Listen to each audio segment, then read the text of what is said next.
Content creator Kareena কায়সারের অকাল মৃত্যুতে শোকের ছায়া নেমে এসেছে বিনোদন অঙ্গনে।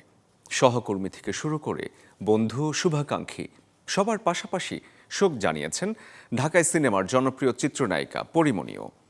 একটি রেস্টুরেন্ট উদ্বোধনী অনুষ্ঠানে কারিনা কায়সারের মৃত্যু প্রসঙ্গে আবেগ আপ্লুত হয়ে পড়েন তিনি। পরীমনি বলেন, সুখের সময়ে দুঃখের সংবাদ এলো। রীতিমতো ট্রমার মধ্য দিয়ে বারবার মনে হচ্ছিল জীবন কতটা অনিশ্চিত। এই মৃত্যু আমাদের সেটাই মনে করিয়ে দেয়।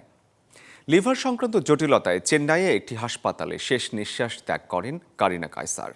মানে আমার অনেক প্যানিক লাগছিল যে আমি এমনিতে প্যানিক অ্যাটাক রোগী, কিন্তু আমার শুধু মনে হচ্ছিল যে জীবন এতটা অনিশ্চিত।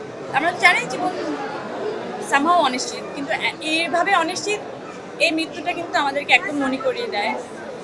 যেটা হচ্ছে, আমি শুধু ভাবছিলাম যে আমি যদি এই মুহূর্তে মরে যাই তো আমার দুটো বাচ্চার কী হবে, কে দেখবে, কি করবে। আমার নানা ধরনের উল্টোপাল্টা জিনিসপত্র মাথায় আসছিল। অ্যান্ড দেন আমার মনে হচ্ছে না, আমার তো কাজ আছে, আমার কাজে যেতে হবে, লাইফ তেমনই, চলো